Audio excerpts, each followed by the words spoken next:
who make it there and can make it back. Salutations and shit, folks. Welcome back to another episode of Travel and Shit, where I, your host, D. Carey, have an experiential conversation about the nuanced ways that travel intersects regular life. And welcome back to another late episode. I just didn't have it. I didn't know what the hell to talk about. So I figured real life would apply. My parents, God bless them, will be going on a trip soon. And of course, the geriatrics asked me, the young person, to do the work. Yeah, I guess it's payback for the years that they did the work, right? And here we are. So we have my mom. If you're watching on the YouTubes, that's my mom. Hi, Mom. Hi. They're going to say, you can talk. So I figured it would be, well, for one, it's easier for me to share my screen with my mom as I am helping them book this trip. This way, if there are any questions that she has, or if I'm trying to explain what it is I am doing throughout the process, she can see it. And so it'll make more sense. And I also realized, so for one, let me start with, I don't book trips for people. I don't. It's a lot of work. I don't want to do that work for you. And I am in the, what's the best way to put this? Not to sound, trying to choose my words carefully here. I remember what it was like before I started traveling, because I didn't start to travel until I was 30. So I'm still relatively new in the game. I'll be 37 in a couple of weeks. And so it's only been 7 years worth of experience, right? But it's not rocket science. But I realized what it feels like to not know something is easy to do because you've never had to do it before. And it's not that booking travel is difficult, it's just tedious. So it kind of depends on, I guess, what your skill set is, what your tolerance for information is, your capacity to make decisions. There are a lot of different personality traits that will lend themselves to making this a more difficult or a more easeful experience. So in an attempt to give you guys an actual grasp on how I book my trips, I figured I'd bring y'all with me. I'm going to be sharing my screen so that you guys, so this is actually an episode that is, it'll make sense as you're listening to it as best as possible, but this is definitely something if you are looking to book a trip, or if you are looking for direction, more help, or just want to know if you use the same apps that I use, watch it on YouTube. There'll be a link in the description box if you're listening to this wherever you listen to podcasts. If not, just search D Carey or Travel and Shit on YouTube and I should pop up relatively easily. So to begin with, I generally book my trips based on when I'm available to go and how much I have to spend. That being said, everybody's, I guess you can say, the basket you choose from in terms of what your process is going to be is your own. I don't have a job where I can say Paris is cheapest, the third, let my neighbors get by.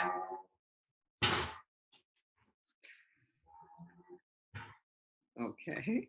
Thank you, young man or old man, because it's generally just niggas that do that.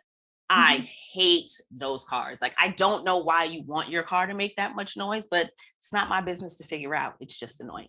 Anyway, I don't have a job where I can say Paris is cheapest the second week of February, so I'm going to choose to go to a destination based on that.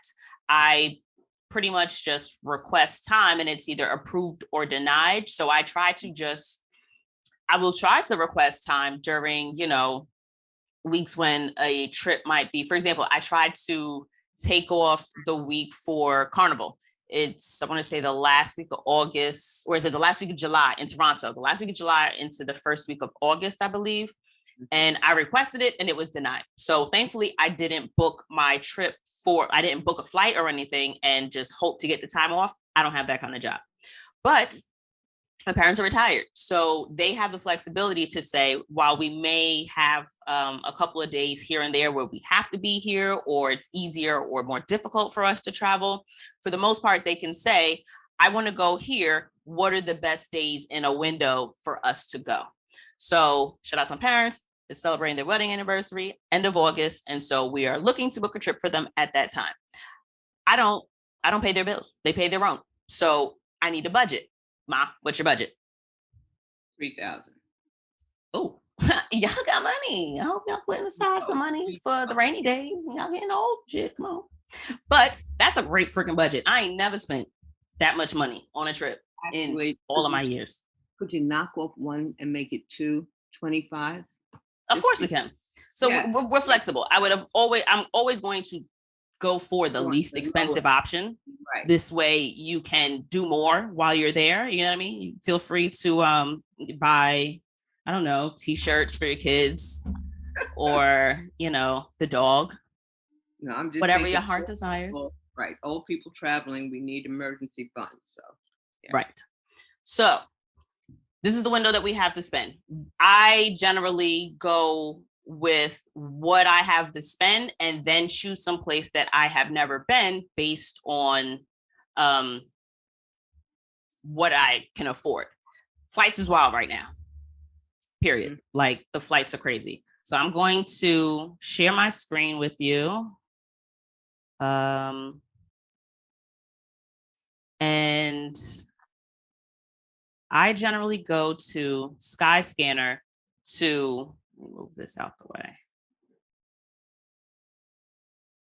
I go to Skyscanner so that I can see what all options I have for a certain time of year within my budget. So I do not like flying out of anywhere but JFK. So I'm going to put in JFK. I usually use this on my phone, so bear with me. Why I hate these little things that they make it so difficult to get rid of. Let me make it smaller. Okay. We're going to do 2 adults. We are currently on Skyscanner website, round trip, can't decide where.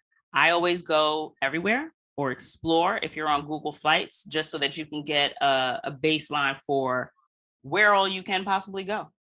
Okay. All the places we could go. Whose quote was that? That was somebody, one of them kid books series. Do you know what that was, Ma? Not. Oh, Reading Rainbow sounds like travel. Sounds like something. All the places we can go. I don't know. Yeah. Okay, I don't want to start singing. That's Butterfly in the Sky. Right. I can go twice as high. 23rd. Take a look. It's in a book.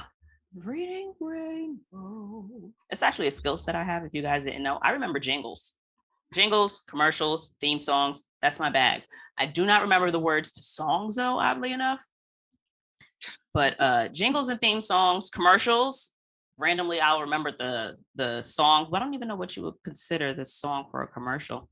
When did you say you were going to come back? 8/23 to 8/21, something like that? The 28th or 29th, maybe. You know what? Let's try this. Whole month. We're going to just look August. Let's start there and give it a shot. Search flights. Bang. Round trip. Okay. Now, generally, I do this when I don't have an idea of where I want to go. When I just say, all right, well, I have $500 for a flight. Let's see where $500 will take me. I'll go to Skyscanner and then scroll through the list and see where all there are flights going someplace that are in my budget. As of now, from JFK to wherever in the world, in August of this year for 2 travelers, it's showing, let's start with Panama from 242, Turks and Caicos 277, Latvia 279, Bahamas 281, Poland 286, Norway 289, Hungary 303, etc., etc. So, Ma, did you guys have any particular countries that you had on higher up on your wish list, places that you would be interested in going? It was Aruba, then Panama, Cuba. Was looking. What about Cabo? I don't know. Where's Cabo? St. Mexico. Lucia? Oh no, no Mexico. Sorry. I'm Okay. sorry. My geography. Okay. What else you have? I mean, there are, or I scroll down a bit. I am looking at Albania 357, Jamaica 361, Croatia 365. So these actually look better than I thought they did. Oh, I Is these saw still two Cuba. travelers? Cuba. All right, so yeah, Yeah. Cuba's not on Yeah, it this was. I saw it. list of cheap, not on the cheap flights. We Oh. already, okay, so okay, not terrible, 444 for Cuba. Okay. Oh, that was what I forgot to say that. So I had looked up Cuba for you guys earlier this morning, but there weren't any nonstops. Okay. No. This is No. all one stop, and I feel like there's no reason for you to take 16 hours to get to Cuba. That's just stupid. No. Unless, Alright. of course, you had a layover someplace where it would be interesting for you to see. Also, that's another tip.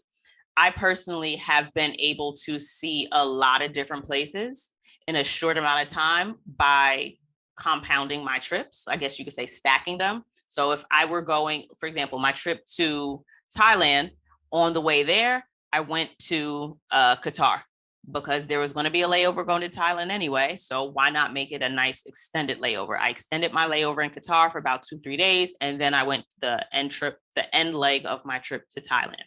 So if you are going to do a layover, your best bet is to do a large one. No, I lose your father in like Costco. Never mind. I might lose him on the corner. I agree. I would like you both to come home. Yes. Still married and healthy and in one piece. So Panama was the one that was relatively inexpensive. yeah, Panama looked good from this morning.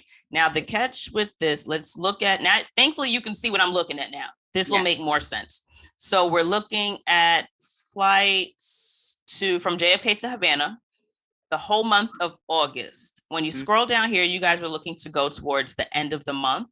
So your departure date was around this day, the 23rd.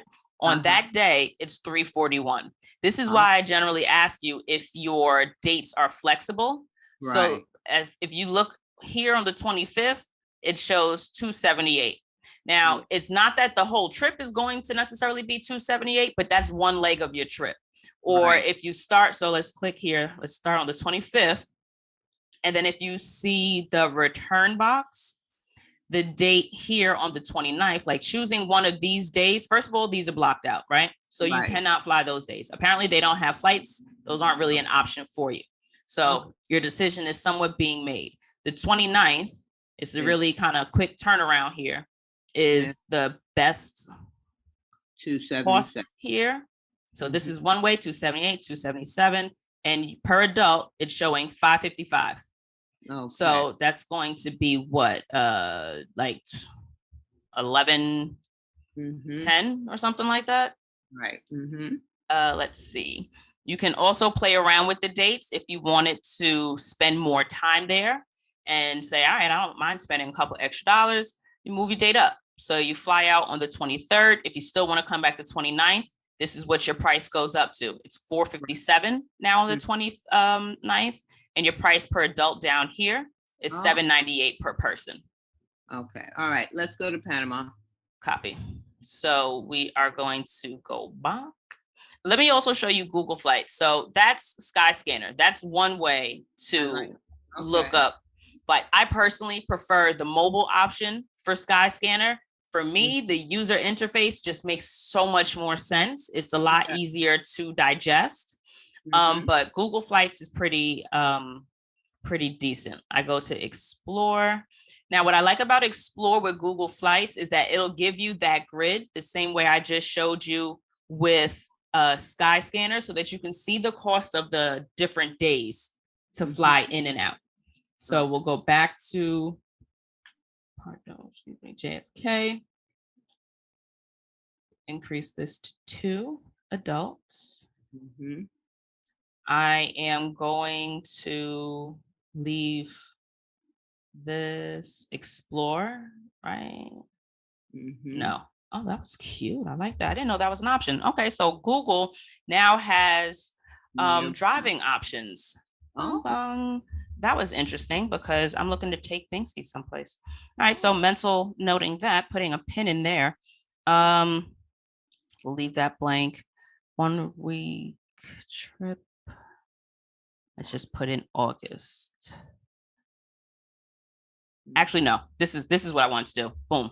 I kind of fucked up. Go to flights because I like seeing the grid. I want to know how much it costs to go each different day so that I can choose which day economically is going to make the most sense for me. That being said, you have to actually have a destination or else they can't give you prices. Right. And that makes sense, right? So if you're using Google Flights and you want the price grid so that you can see how much each different day is going to be, you're going to go to flights, not explore. Okay. That's where I fucked up. So we're going to go for JFK. Right. And you said we want to, Panama, here it is. Panama, 2 adults. And you see how it gives you numbers now? Yes, yes. Ooh, yeah. So you don't even have to choose a date yet, but we're going to scroll to August. Oh, it's doing the long way. Here we go. August, here we go. So early end of August, let's say we started the 23rd. So we're looking at 887, 850, 908, 801. Okay, so let's start here.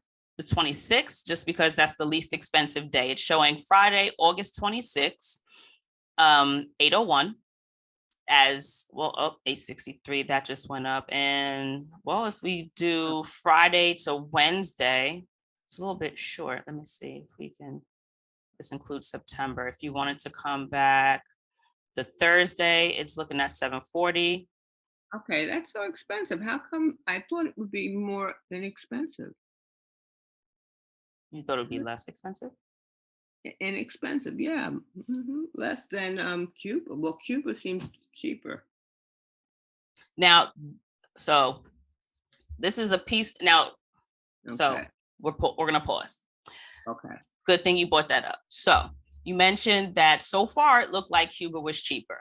But when you're looking at those prices, consider what that includes, right? For one, so far, Cuba didn't have a direct flight. You were going to have to deal with a layover. Okay. Another thing that I always put at top of mind in consideration when I'm booking the flights is I'm not the biggest fan of third-party apps. Yeah. Especially in the climate of travel that we are in now, where there are so many flight cancellations. Third-party apps are kind of like that second third person invites to a party kind of thing, right? So you get to the door and they're like, who are you? And you're like, oh, well, Keith told me about the party. We don't know Keith. We don't got no more space. You can't come in. So that's how I feel about third-party apps, where if I'm going to fly Delta, I'd personally rather book with Delta. If I'm going to fly JetBlue, I would personally rather book with JetBlue.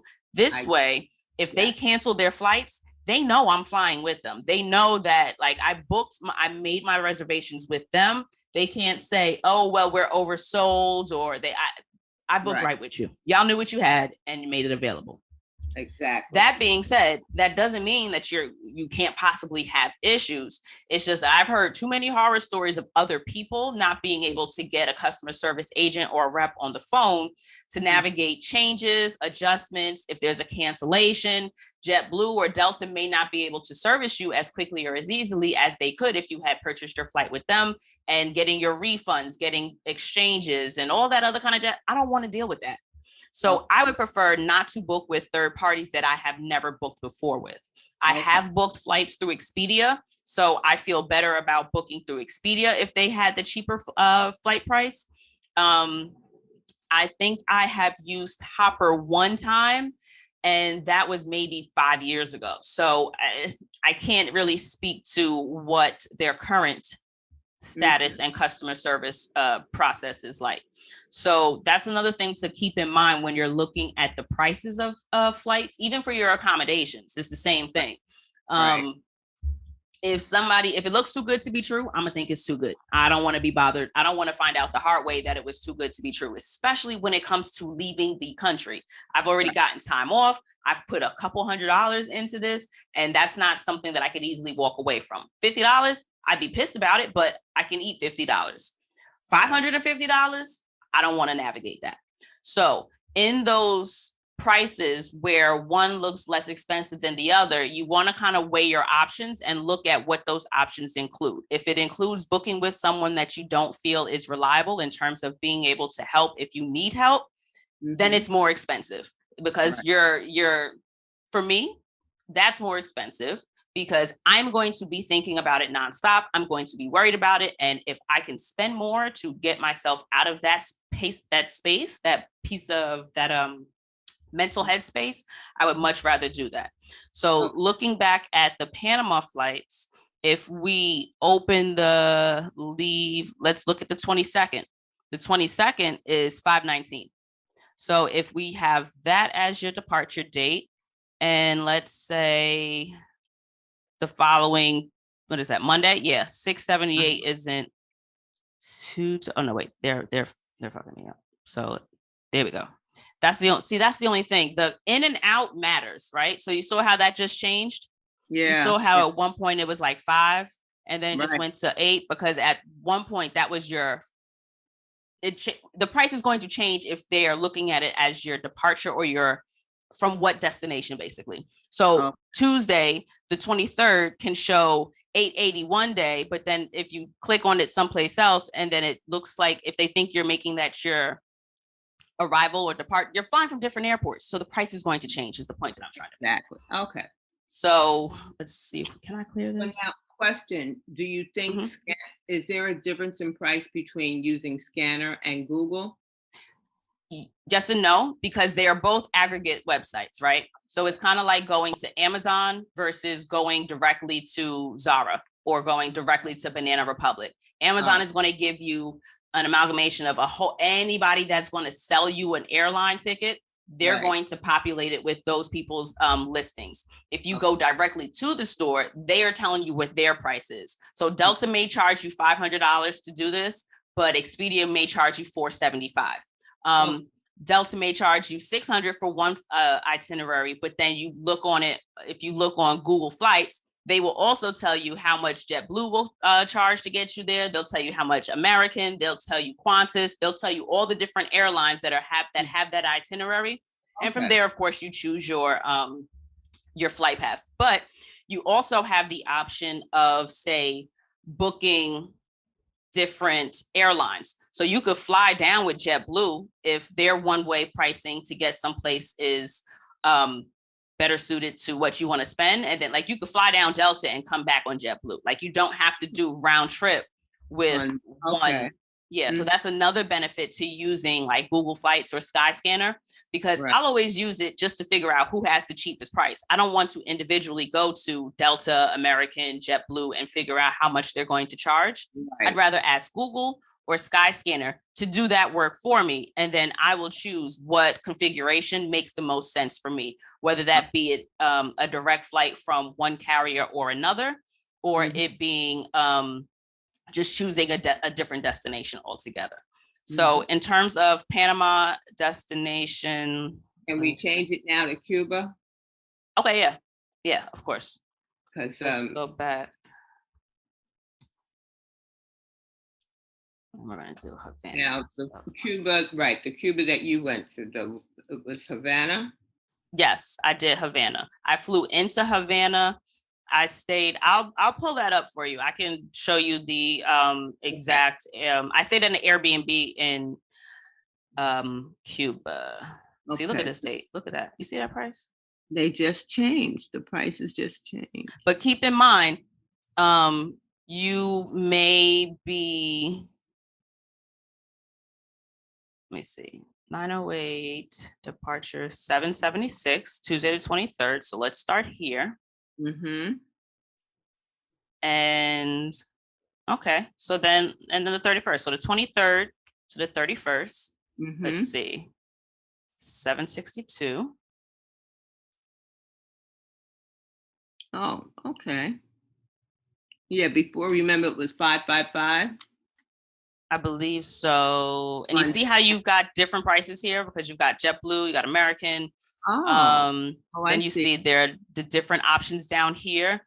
Then you also show, now it's also showing here your, what do you call these? Oh, Layovers. yeah. So you've got an hour and a half. What is that? Fort Lauderdale, I think. You got Miami. So, and then also consider at the way things are going now, Yeah. an hour and a half for a layover, that might not be enough time for a layover now because with not layoffs, but with people being out for COVID, shortage, staff shortages, it's a shit show right now. I have heard nothing but terrible things about airports.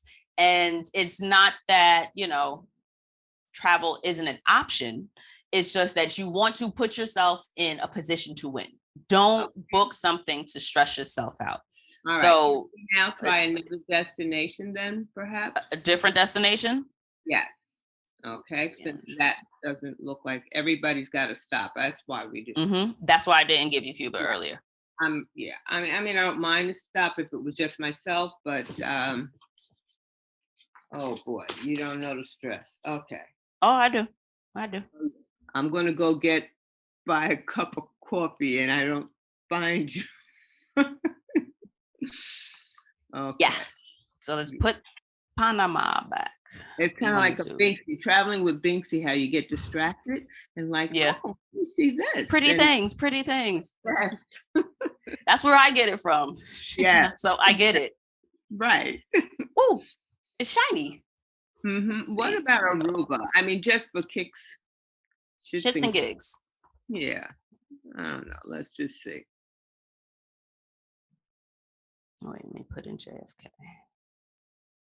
JFK to Aruba, and then we're going to look. Same dates. Yeah, you can leave those dates. In August. So pricing's not too terrible.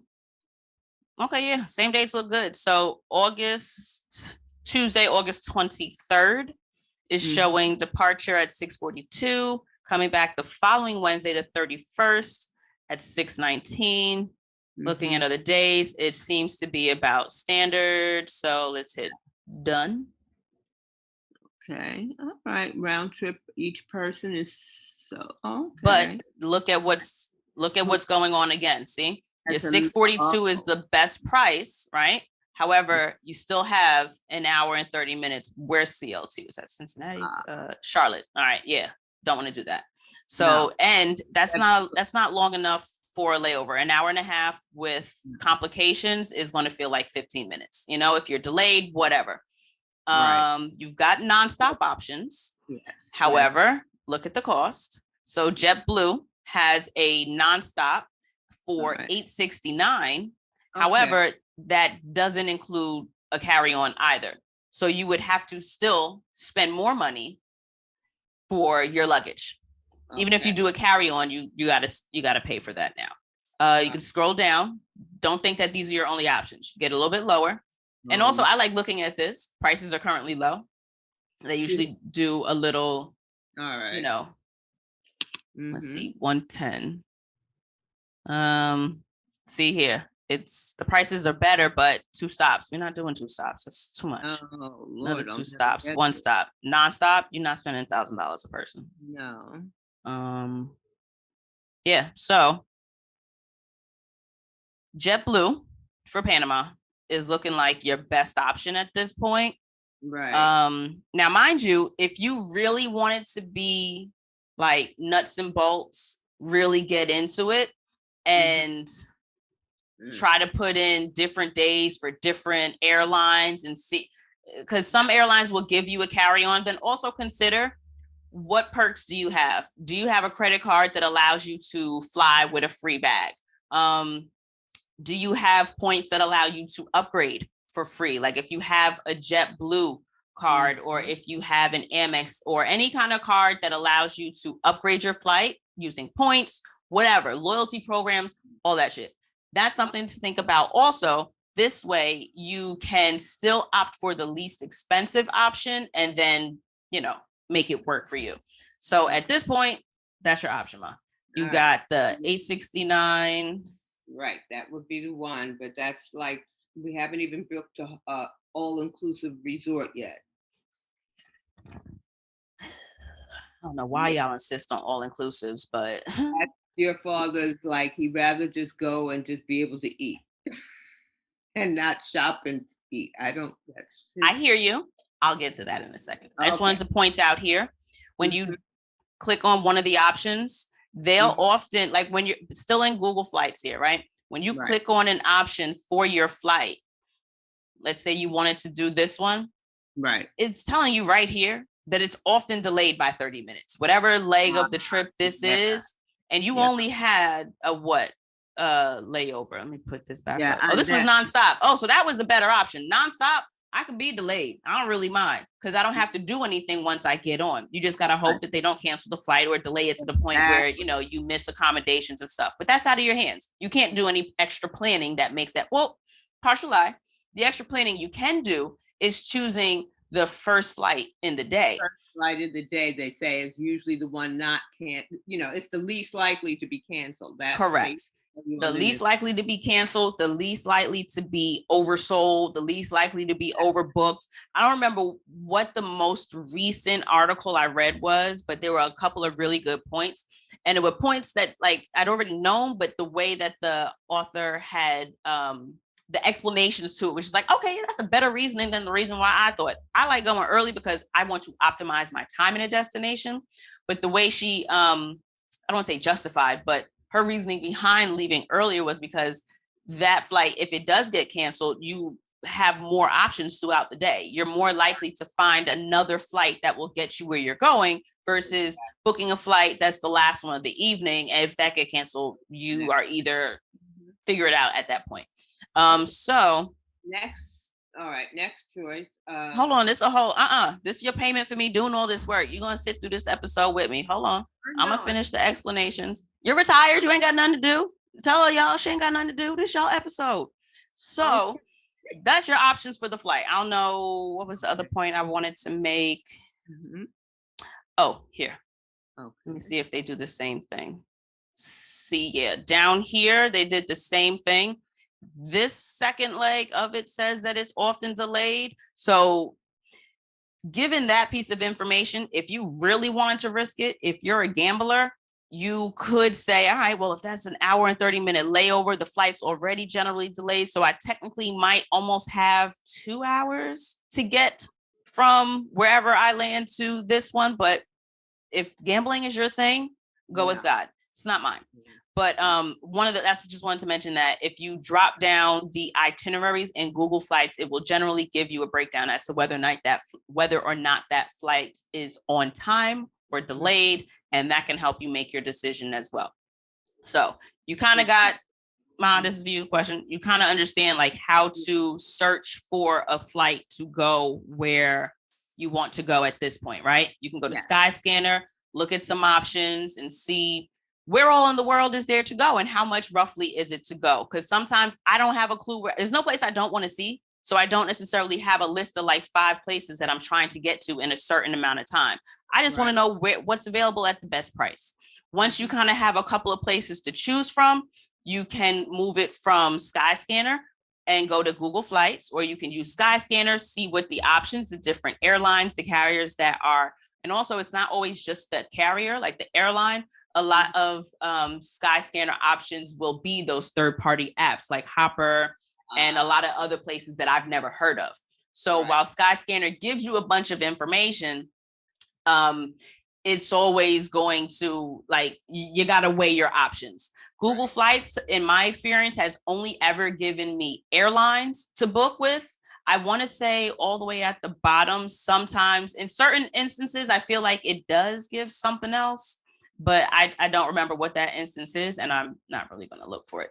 So you're pretty set. You can kind of tinker around with this on your own. You feel comfortable, like Skyscanner, Google Flights, you know how to put it in and kind of find a destination? Sure. Let me test myself on my phone. Go ahead. All right. So now another spot that you can check for is Expedia. Expedia will also do it all. You can do flights, you can do packages, you can do all that jazz. I'm going to check packages with you at the end. Flights, let's see. I don't usually go to these good folks here because they don't really do the option. I'm not familiar with Expedia doing the, you know what, let's try, no, Panama City, that's it. They don't do, like the pricing options. You just got to know when you want to go. That's what I don't particularly care for with Expedia, in terms of Expedia being my first stop to do a lot of searching. I don't go to Expedia until I know definitively either where I'm going or what dates I'm going, because it doesn't give me the flexibility of getting information for different dates without committing to those dates. I don't want to have to plug it in each time to figure out, like, I don't want to have to move it around and configure like a Rubik's Cube. You know, you got to put in, you got to play around with it. And I don't want to do that. I hear you. Okay. So actually, since we're here, let's just go to packages where it'll give stay and flight. So we're looking at JFK to Panama. Let's just put in your dates. You were looking at the end. Let's put in the 23rd to the 30th of August. 1 room, 2 travelers, economy search. Let's see what this pops up with. Yeah. Confusing because we put in all inclusive on not yet. Oh, we did. You can't do, but that wasn't an option until you actually get into your search. Like you can't search it from there. That's a filter. So that is, let's see. So I hate that it does that. All right. So it changed it from JFK to just New York. And that'll probably give you Newark. It'll give you LaGuardia. Those are options. So I'm going to go back and make sure that it is specifically choosing JFK. Now you can save money a lot of times when you choose the airport, when you switch up the airport. Different airports may have better priced options for you. Boom. You see down right here, it says all inclusive. So back to the note about all inclusives. I get cruise life. I don't want to think about nothing. I pop up, everything's taken care of for me. I don't like doing that because for me, that strips me of options. I feel as if you're just giving me what you want to give me. And if I don't like that, I've already paid for it. And that's what bothers me about all inclusives. You get it all inclusive and you get there and the breakfast that's included is a continental breakfast. Like, I don't want cereal. Right. Or, well, I didn't, you explained that. Yeah, before I remember that. But question, you see this little infinity sign? Right here? Yeah. And it's all inclusive. What does that mean? Just what you said, all inclusive. That means, it's food and drinks. And it says it right here, all inclusive. This, this location in particular does offer an all inclusive option. Another note, not all properties will necessarily advertise themselves as all inclusives, but that does not mean that they don't have an all inclusive option. When I went to Bermuda, I didn't know they had all inclusive options. I found that out after I'd already gotten there and, spent money for 3 days.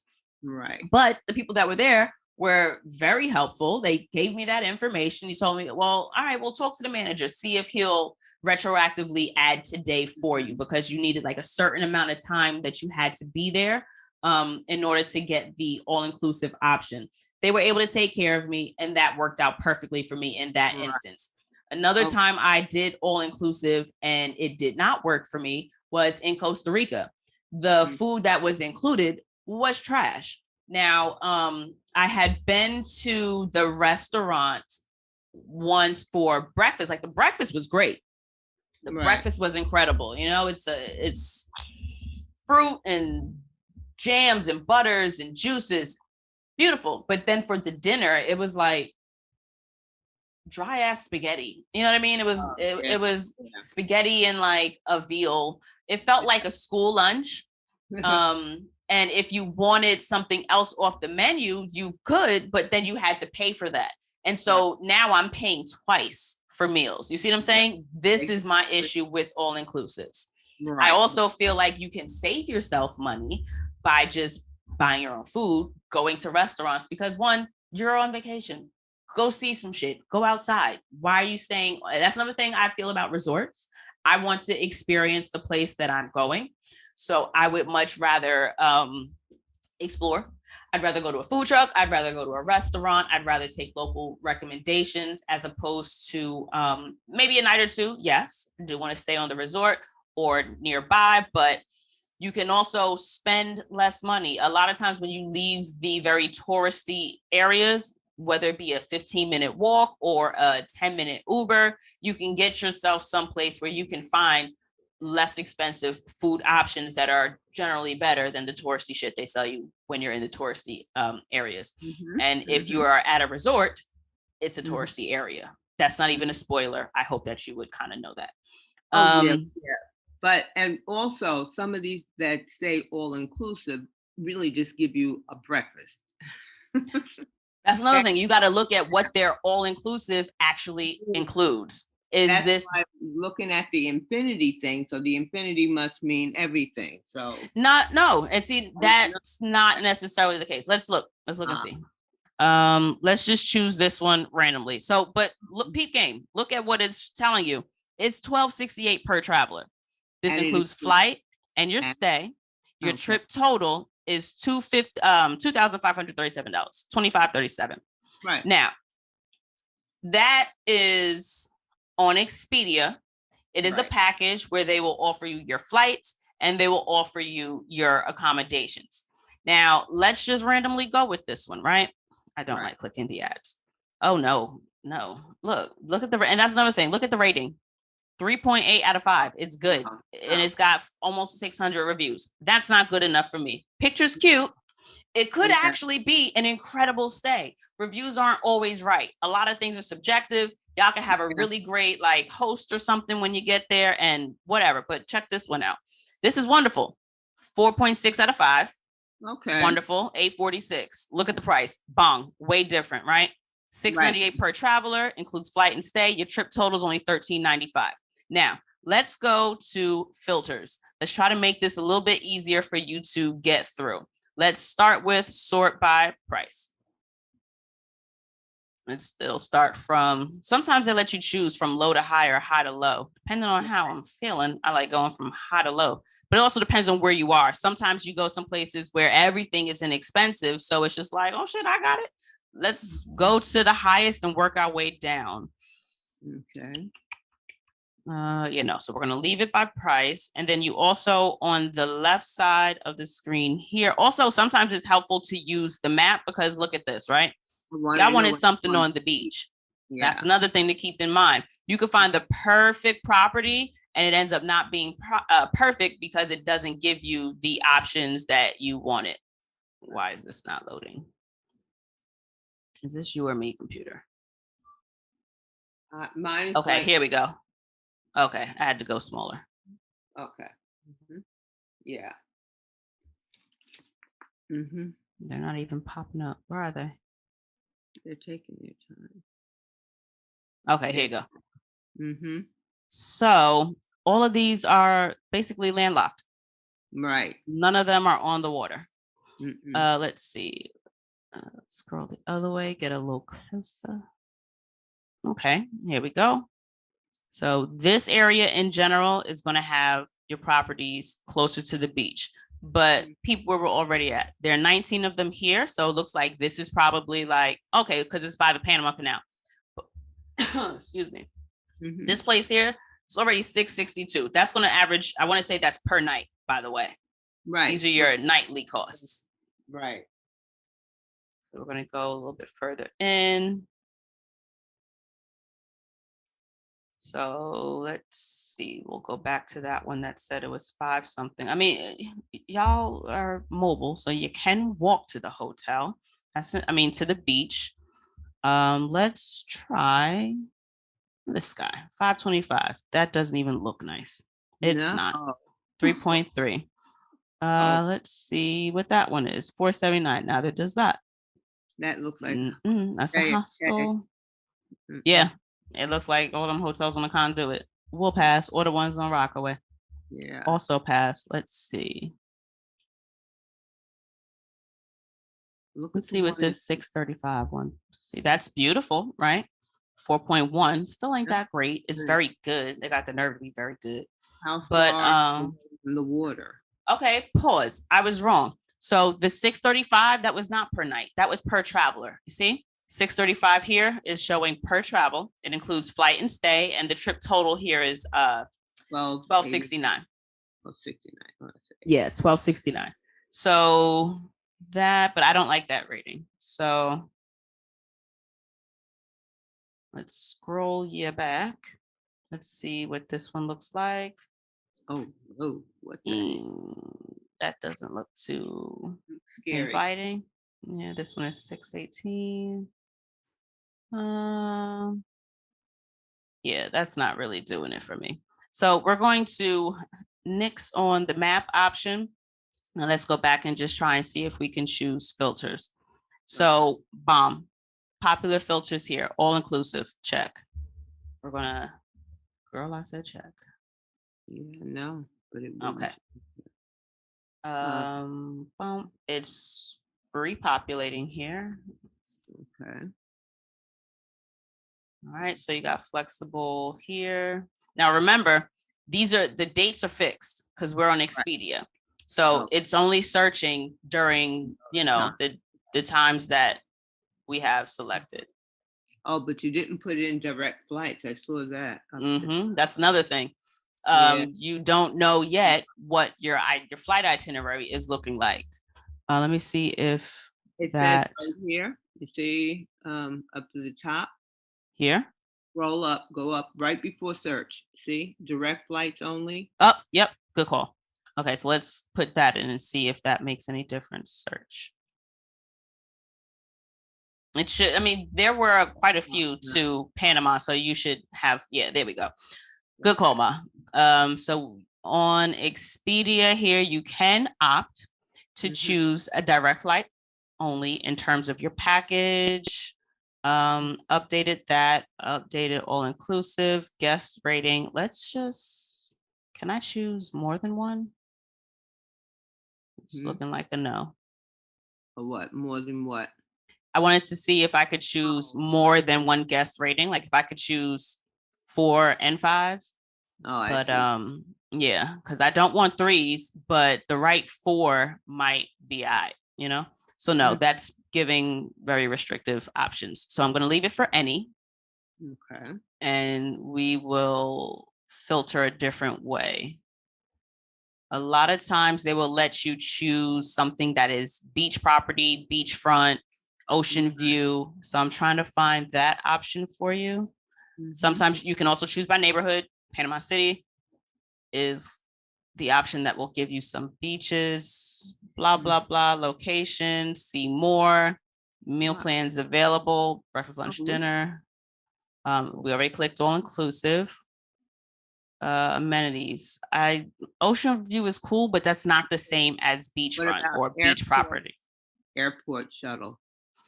So let's revisit my Barcelona trip. Airport shuttle included, call them first, because this is exactly how I got fucked over a couple years ago. I ended up booking an accommodation specifically because it had an airport shuttle. It was non-refundable. So I booked the trip. And after I booked, I called a couple days before I was supposed to arrive to schedule the airport. And then they told me there is no shuttle. You have to take a taxi. That ended up being a $95 taxi one way. Whoa. So I would have been better off just spending the extra $100, $150 to stay in the city. And I would not have had to pay the taxi to and from 4 times. So be careful with your choice. Like certain things, if they are going to make or break the price you spend on something, if they're very important to you, always confirm with the property before you decide to put money down on something, especially if it's non-refundable. Right.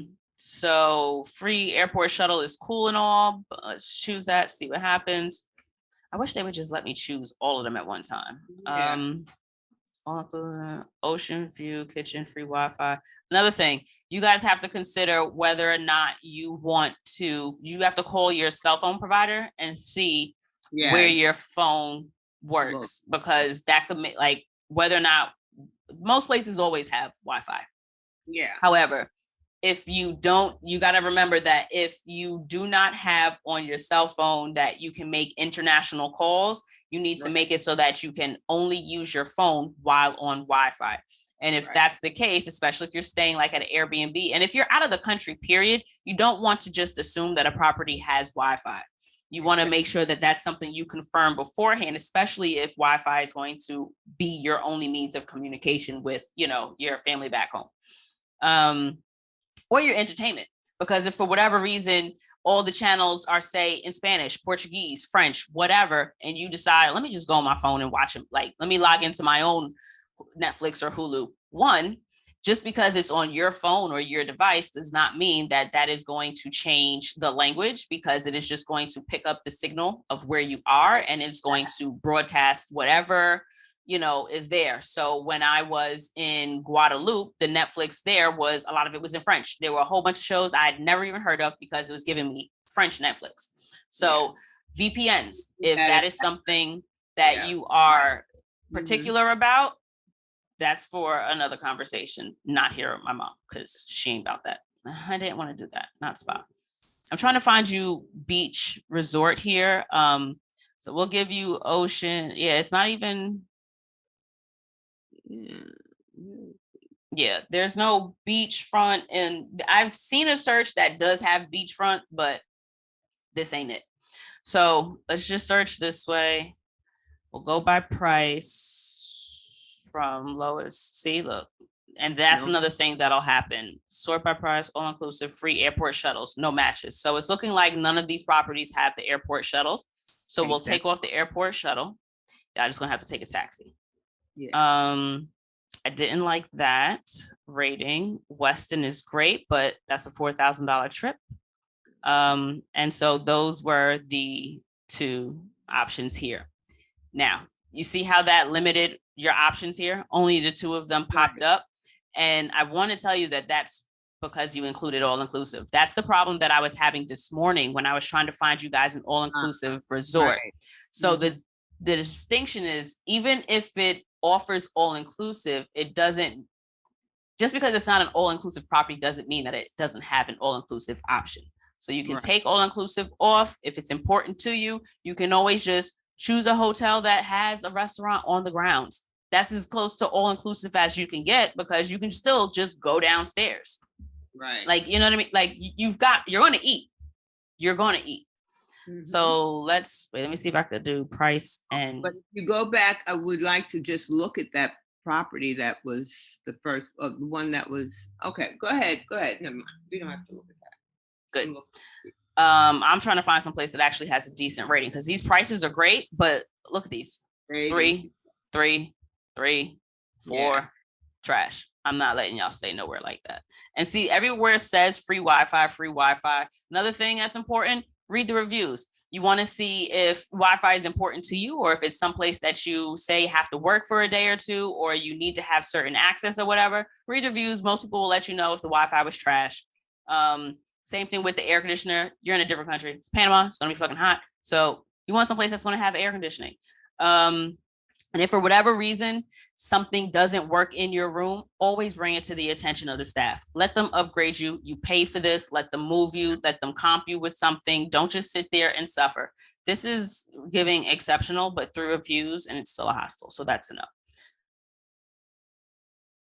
These are all. So this is one way to look at, and now mind you, again, as another note, this was packages. So let's just randomly choose one, just so that we can see what the next part is. This is Hotel Corral Suites, free Wi-Fi, air-conditioned pool, fully refundable property, 4.5 out of 5, excellent, 747 reviews, 735 per traveler, includes flight and stay, total is 1470. So let's see what this happens in terms, just so we can see what your flight options are in Expedia. It gives you a whole bunch of pictures, blah, blah, blah. It's a room. I want to scroll down. Okay, yeah, now it's giving you all of the different the deets about the property. here's not a plot twist, but a pro tip. If you are ever looking for something to do, Expedia does a good job of giving you explore the area right here. Right. And this way, if you don't know what is interesting to you, all right, Panama, I don't know anything about Panama but the Panama Canal. So this will say, all right, well, this is interesting. This is interesting. These are things that are near the location that you're staying. And it will also tell you, boom, how far are you from the airport?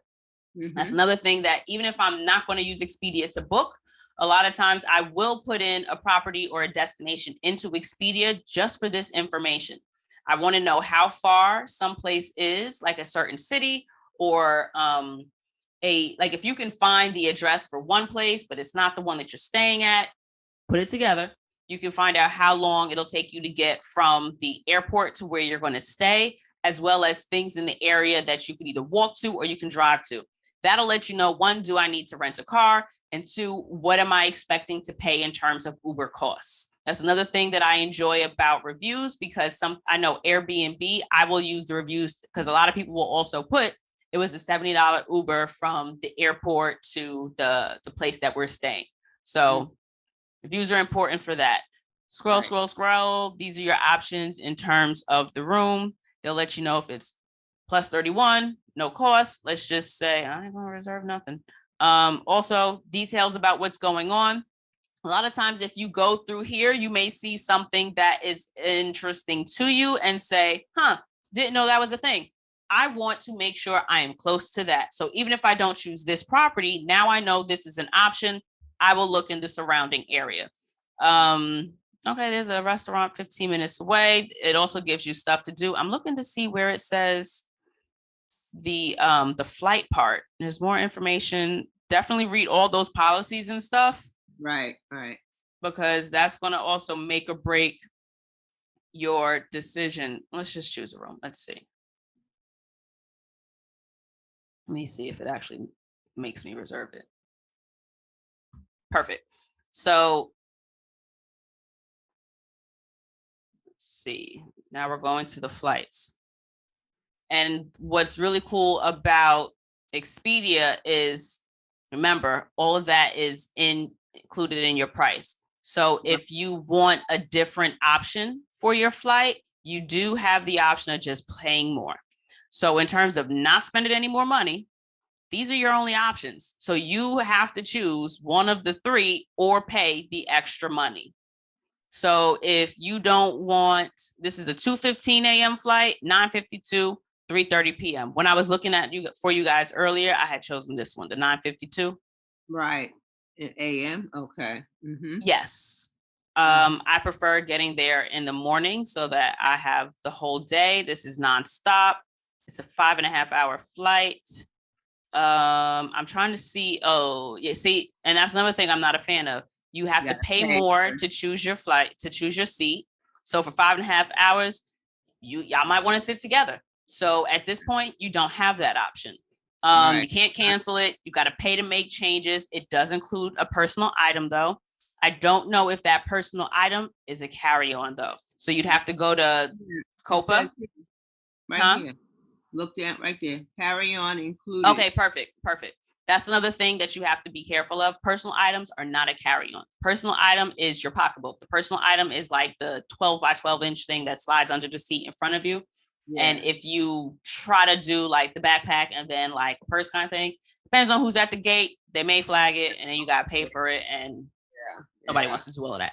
So you do have a carry-on on this one, but you got to pay for the seat choice. If that doesn't matter to you, this might be a great option. So that's just the flight there. And then let's just choose that one. And let's see what the flight back is looking like. You only have the one option in order to come back and not spend any money. You'd have a 7:30 flight and you'd be back in New York at 1:52. Is a 7:30 flight the end of the world? What? I'm just looking at, I see what you're saying, where it says +0. This is what's included in the package. Okay, I did. I was trying to figure out what are these numbers. Okay, I got it. Good. So if you wanted a different flight, you can absolutely get another flight, but you got to pay the extra. That's not quoted in that price that they gave you. Exactly. So I mean, 7:30 a.m. flight's not the biggest deal in the world, but what you got to consider is if you booked someplace because it had a flight, an airport shuttle, shuttles don't necessarily operate until 9 or 10 24 hours. Right, exactly. You got to consider if they only operate from 8 a.m. to 10 p.m., your flight has to be someplace in there. This ain't getting you there. If it's a 7:30 flight, you want to be there, what, 5:30? The late, you know what I mean? Latest, right. Yeah, and that's cutting it close because it's international. Right. But I find that when you are flying international, sometimes like the smaller airports, you don't necessarily need the whole 3 hours to get there in advance, but you got to call the audible. You got to play it by what you see. When you land there, you can get a sense of what the airport is looking like. Are there only, the 2 desks to check in or check out? That's it. Is it like a block long? That's their entire airport. Like, what are you working with? And use that to make your decision in terms of how long you should, like, your window should go. You can also ask people that are at the hotel or your Airbnb host, whichever you choose. So that is something for you to consider when you're booking your, especially your return flight, because you want to make sure that if you need an Uber or something, or if you're taking the train, are the trains going to run? Is public transportation running during the hours that you would need it to get you to the airport? If your flight is 7:30, that's cool, but you need a train or a taxi or something that is going to be operating at 5:30 in the morning so that you can get to your 7:30 flight. That is also something that you have to keep in mind. This is another thing, blah, blah, blah, same thing. Carry on included, select. This should total it up, review the trip, and you should be able to see everything in the end here. Review your trip, right? Okay. Let's see what pop-ups. So what pops up? This is all your information here. This is the hotel. There's no fee to cancel within 24 hours of booking. Nice to know. This is the information about your flight, blah, blah, blah, blah.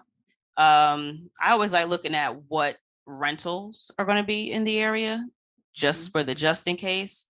But, oh no, this is just airport transportation. Bang. So $100 round trip, $80 round trip. You can do a standard car kind of thing. I also look up whether or not they have Uber in that country and whether that's an option, because I personally would rather just Uber something because I can see who the driver is. I don't have to necessarily speak the language because it's in the app. So yeah, this is your option here. It breaks all your pricing down for you. This is per traveler twice. This is the total trip savings. I don't know why you've got trip savings. Oh yeah. So $44.75. According to Expedia, that's all we save by booking the 2 of them together. Okay. Something's better than nothing. If that's your bag, go for it. I personally don't really like doing it that way, but that's your total. And then you would go on to finalize everything from there. So Expedia has options for doing the package deal. That's what it looks like. That's how I navigate booking it. Google Flights, Skyscanner, the 2 different apps that I use in terms of figuring out from jump where I want to go, how much I need to spend to get there. So overall, that's how I've been going about this booking your trip. Now you can see what I've been doing. Do you have any questions? Can you do this yourself? I probably could. I mean, yes, you give me Scanner, Google Flights, and Expedia. Okay, but Expedia is not on this computer, and that's what I need to get because it's on my phone. It's the website. They all have websites. You don't have to use the app. Like I was saying to you earlier, in terms of apps, I personally prefer the user interface for Skyscanner on my phone versus on the computer. I understand it better on the phone. So that's something that you might want to try, which works better for you. I know Expedia also does offer certain discounts and like little bonuses when you book with the app. So if you do decide to book through Expedia, I would, opt to use the app for that reason in particular. But I will absolutely help you because you my mama. I'm going to definitely help you. But at least this way you can, you see what I'm talking about when I tell you, don't fly this day, let's go for this day. Yeah, Wednesday works better for you, but you're going to spend $400 a piece more. So I wanted to make sure that was clear.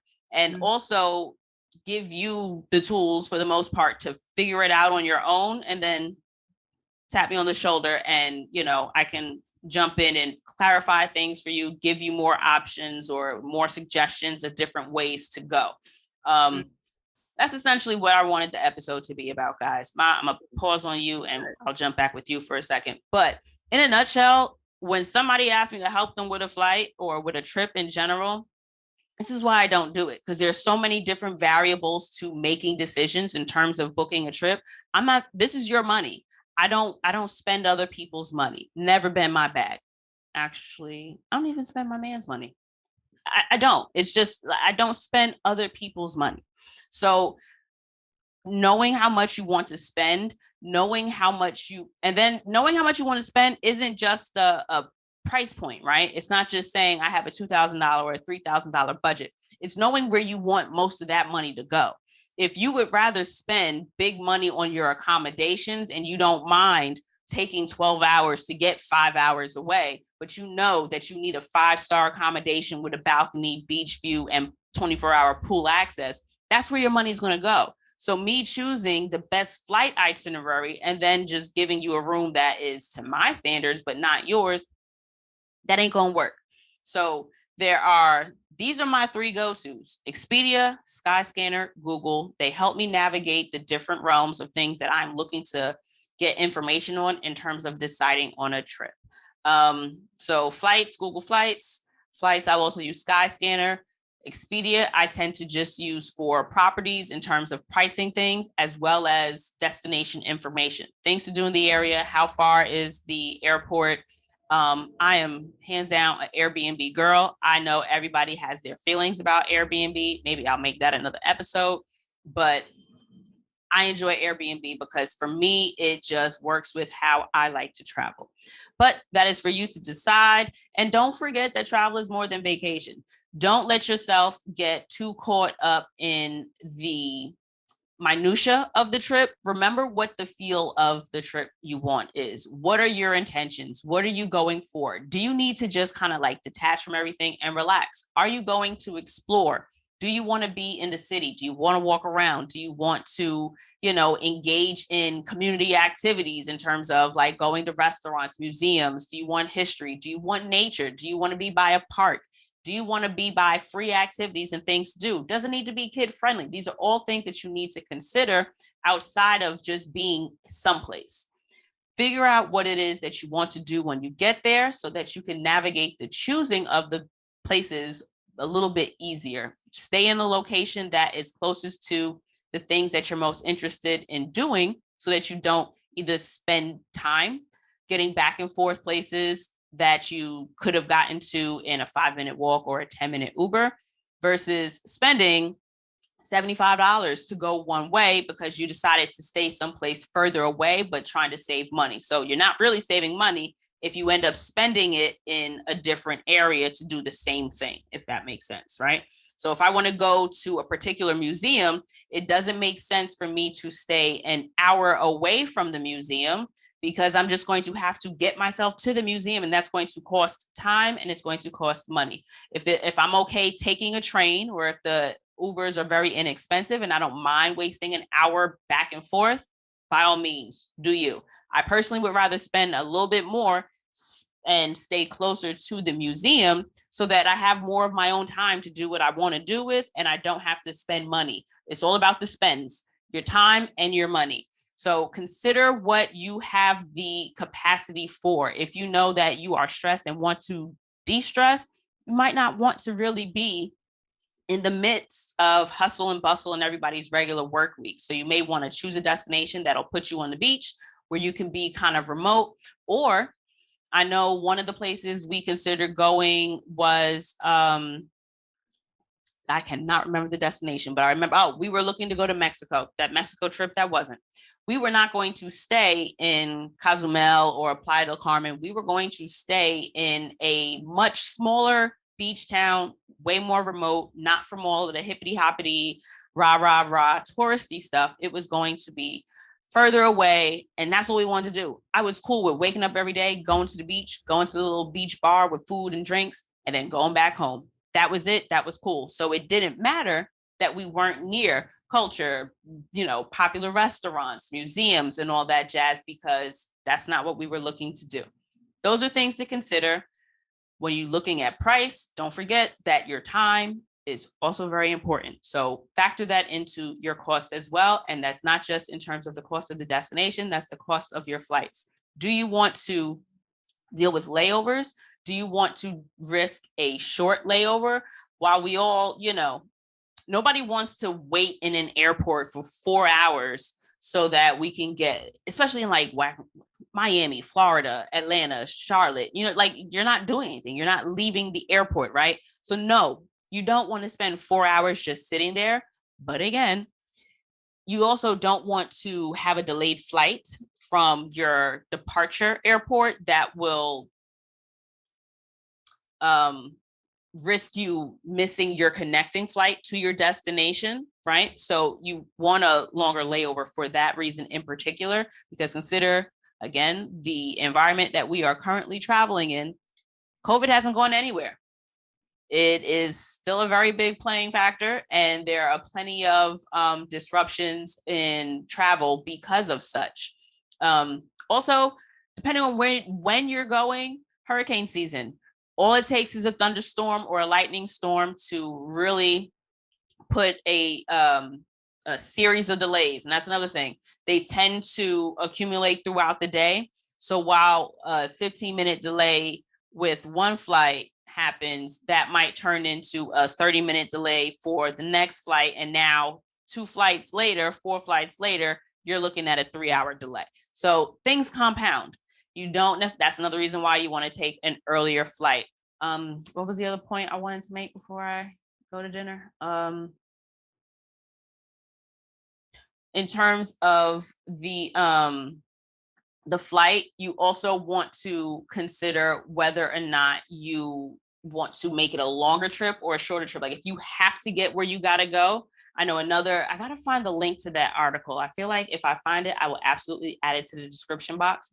But another thing that they had mentioned was, if you have to be someplace, like if you're going for a funeral, a wedding, a conference, or something, that an event that is important to you, it may be worth it to get there a day earlier, or to like get there first thing in the morning if it's an evening thing, or the night before if it's like a daytime or a morning time thing. This way you give yourself some space for things to go wrong. So layovers, consider cancellations and options that may arise. Don't forget that you need to check to make sure that you can bring a carry-on. Carry-on and personal items are not the same. Whether or not you need to choose your seat, it is not up to flight staff, gate agents to accommodate you and your friends or your loved ones sitting together because you didn't want to spend the money on your seat. If you want to sit on the window, if you want to sit on the aisle, pay for it. Or if it doesn't matter, or if you want to gamble, absolutely I remember where the article was. I want to say, again, I'm always referring y'all to Gabby of Pax Light. I believe it was an article she wrote. So I'll double check and I'll include it in the description box. But first thing in the morning, so that you've got all day for shit to go wrong. If you need to be someplace, consider getting in the day before or so that, and again, if you do that, consider you got to pay for an extra night of accommodations. So there are a lot of things to consider. And this is, again, another reason why I do not book trips for people. That is not something I am interested in navigating. But I hope walking y'all through, I hope having you guys here to, see the walkthrough with my mama. Thank you, mama, for your patience. And, here, stop share. For your patience and being my my guinea pig here. But so if I understand. Yeah. I hope it made sense. And if you guys do have any questions, no, I'm not booking it for you, but absolutely send me your questions. I am always open to questions. You can send me an email at dcarry@travelandshitpodcast.com.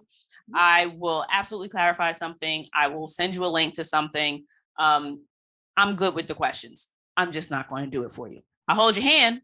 I'll encourage you. I'm a great cheerleader. I'm going to give you a tap on the shoulder. But it's once you get into it, once you get a feel for what works for you, and that's another thing, this is what works for me. There are 1,000 different ways to do this whole trip booking thing. You got to find out what works for you and for how you enjoy traveling. So I hope that my method is helpful if you didn't have anywhere to start, or if what you were doing wasn't working. We'll figure out this trip for you at some point. But now you've got the gist of it. You can see what I was working with and what I was trying to explain to you this morning that may not have been, coming through in the text message. So, all right, guys, you hold on. I'll talk to you in a minute. And I appreciate y'all for listening. And I forgot the announcement. So I sent the email to everybody on the mailing list, but a little drum roll, which I've gotten much better at. I used to really suck at that. I'm doing a live episode. That's the news. Yay. Oh, you got to be here for the announcement, Mom. That's cool. So I'm doing a live episode. It'll be myself. It'll be Wanda of Black Women Travel Podcast, Shira of Black Girl World Traveler, and Nay Marie of Taji Magazine. We'll be having a Baldwin episode conversation. I want to say it was episode 181. I discussed how literature influences my travels. And there was a particular essay by James Baldwin, what it means to be an American. There's a more detailed title to it, but the truncated version is, I think it's called The Discovery of What It Means to be American. Absolutely loved the essay, and it really got my gears turning. It really got me thinking about a lot of shit, specifically my experience of Blackness and where Blackness falls on the hierarchy of self. How do I, in my experience of myself, where does being Black fall? How much of me being a Black woman is tied into my personal identity, and how do I how does that influence and shape how I navigate home and while I'm abroad? So that was a conversation that I didn't necessarily want to have on my own. I wanted to have that conversation with women that are not just entrepreneurs, digital nomads that support themselves, but have the capacity to do so all over the world. Both Wanda, Nay, and Shira are all Black women entrepreneurs, and they are in different stages and different places in the world. I want to say Wanda is someplace in like Eastern Europe. Shira is mobile. I don't know where sis is right now. And Nay is here with me in New York, but also has the potential to be any fucking where in the world. So I definitely wanted to have these voices of people that have had the opportunity to think on, because we all been Black our whole lives, but how that experience, being American born, has played out in our travels, especially as women who have the capacity to travel at a more relaxed pace. Whereas when I travel, I'm only going for a week. Those are my restrictions, right?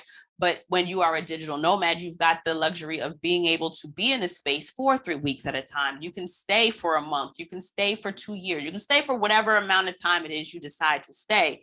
And that being said, you also, I believe, have a different lens that you view things from. It's one thing to know I am starting and ending on these dates. Let's have at it. And it's another thing to say, hey, I can do this as slowly as I want to do. I can navigate more of the country. I don't have to restrict myself to 1 or 2 cities. And those are different ways to travel. And I absolutely think that that matters in how you perceive and interact with the people of an area. So that's not a conversation I could have by myself. And I couldn't have asked for better guests to have said conversation with. So that being said, it'll be on it'll be Sunday, August 21st at 10 a.m. And it's free, it's virtual, pull up, but I can't have the conversation without you. I would definitely want my audience to be here to engage with us. There will be time for questions. And I also want to hear how you, the listener, because y'all are global also. Y'all ain't all just American. Shout out to all the different countries. Every once in a while, I look at the analytics. Who would have thunk? In a lot of places, y'all are listening. So I definitely want my international audience to tune in.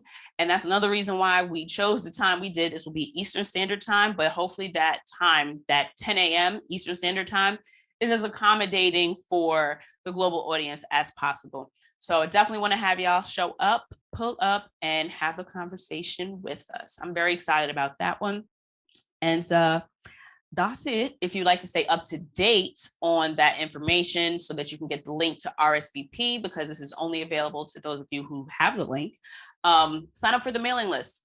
That is also a link in the description. And I want to say that it's BIT. Let me look that up for you, because it is,